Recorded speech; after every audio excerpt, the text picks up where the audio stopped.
Thank you, Honourable Chairperson. Today I have a reason to keep to my notes because I listened carefully when Honourable Maina wasted 13 minutes to use the opportunity to address the masses on key important issues that related to the economic growth from 0.3% to 1%. And I'm going to give an illustration before I go to my notes. One, Honourable Maina is worried about the imposition of marginal tax on the top bracket earners. Who are those people? The rich. Who are they protecting? The rich. Honourable David Maina is worried about corporate income tax. Who owns business in South Africa? The rich, the white. Thirdly, Honourable Maina wants us to dispose of strategic assets, telecom included, because why? The constituency he represents wants government to take away these money-making institutions from the people to the rich. That's all that David Maina can say. He also spoke about the dividend holding tax. Nothing whatsoever suggesting how we should grow the economy. Therefore, I'll stick to my notes, Honourable Chairperson. Let me do this. Honourable members, Willy Su, Fumin, and Zhen Le, in their book China's Economy, wrote that China's basic economic systems and policies undergone transformation from the 70s obsolete systems and transcended to socialist market economy. And I want Honourable Shibambo to listen.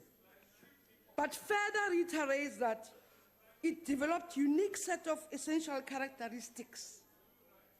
And juxtaposing this statement with the South African economy, I should hasten to say, having inherited a dying economy in 1994, as the ANC-led government, we implemented an economic policy that realized growth and redistribution, and later had to face competing needs of growth vis-à-vis distribution. Those are the hard facts. I decided to refresh my mind by reading Philip Moore's book on understanding the economy and specifically looking at economic policy.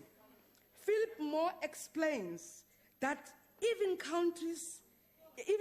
countries' government tries to improve the performance of the economy by indicating the necessary implementation of transformation charters. Our minister stood here and pointed that out, the need to implement transformation charters. That we will never support, because that will benefit the poor and the black people in particular. And that's why we agree with you, Floyd, on that one. The fundamental question becomes, how do we achieve this? Do we take shortcuts? I then decided again to source an answer from the Chinese model. Honourable member, yes, honourable member. Why this honourable member in podium is calling our deputy president by name? Thank you very much. Honourable member, will you please call the member correctly? My honourable Floyd Shibambo. Thank you very much. Continue. I apologize. Chair, did I say my minutes? Did I say? No, the clock is stagnant now, waiting for you to continue. I then decided again to source an answer from the Chinese model again, from these two writers, that through a mixed ownership structure dominated by public ownership is the answer to growth and distribution. They explain that after 1949, China entered a neo-democratic economic society consisting of 5 economic sectors, namely socialist state-operated economy, semi-socialist cooperative economy, individual economy of farmers and handicraftsmen, private capitalist economy, state capitalist economy. So, honourable members, as we discuss radical economic transformation, we'll have to borrow from practical models with South Africa's characteristics. And whilst on transformation, the minister asked a fundamental question as to what should be done to address poverty. He mentioned the following elements. 1, creation of new assets, introduction of new technologies, diversification of our products and market, and addressing of collusion and cartels. And that our cities must be shaped by transformation. On a point of order. On what rule are you standing, Honorable Member? Chairperson, on Rule 92, the member Honorable Member, Honorable Member, Honorable Member. The Honourable Member is clearly Honourable read Philip Many- Moore's Beginner's Guide to the Economy. Honourable Many, but it please hasn't take helped your her to seat. understand my speech. Honorable Member, please take your seat. Continue, Honorable Member Tobias. Khonkotwa ihambayo, Chair. Khonkotwa ihambayo. And applying a range of policy measures. And the aim is to achieve objectives such as economic growth, price stability, and full employment. And Honorable Chairperson, on the 14th of March 2017, the Standing Committee on Finance will engage stakeholders to take stock of the policies of government as it relates to the practicality of our economy in addressing basic needs.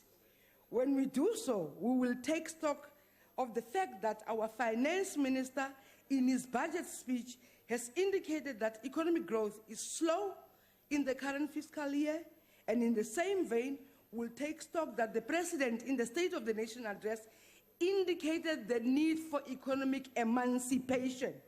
He further said there is a need for fundamental change in the patterns of economic ownership, with a specific biasness towards Black people and women in particular. When we engage on these fundamental policy matters, let's first report about our economic performance. The Minister of Finance in his budget speech reported the economy has been growing at 1% per capita over the past 10 years. And he further indicated that globalization benefited between 1 to 10% of the top bracket. That's a fact.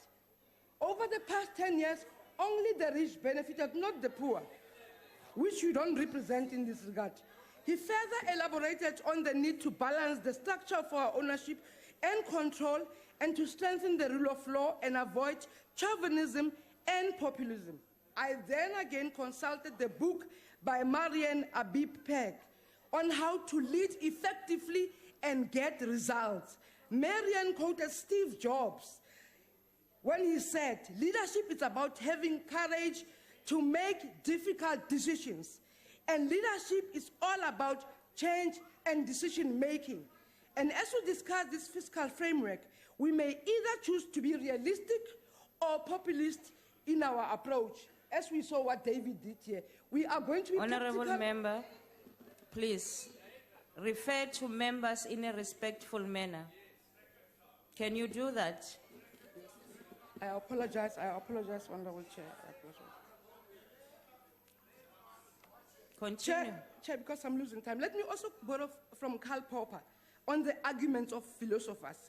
In the chapter on reason and society, he says, and I quote, we may choose some form of irrationalism, even some radical or comprehensive form, but you are also free to choose a critical form of rationalism, one which frankly admits its origins in an irrational decision, like we heard now, and which that is extremely and admits certain priority of irrationalism. I call upon members from all political parties to provide leadership as our government is trying to balance between commitment and available funds. If we continue with nominal growth, we will head to a fiscal cliff. We also need to address the challenge of contingent liabilities. Our economic growth was revised downward. The fiscal space is becoming lesser. Manufacturers' goods has fallen. We need to avoid a fiscal drag. Some will waste their time on forecasting and net borrowing patterns like we hear now. We need to be sensitive in our analysis, and we need to do policy forecasting. We also need to urge government departments to achieve their targets. Policy shifts should be introduced through a phased-in approach, and we need to benchmark for a higher economic trajectory.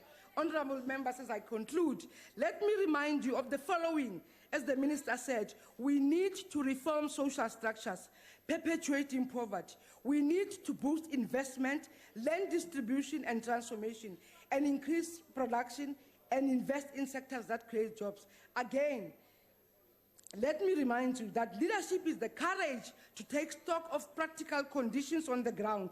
The soil is fertile for transformation. We need to be... Thank you very much. Your time has now expired. Honorable Shilembe.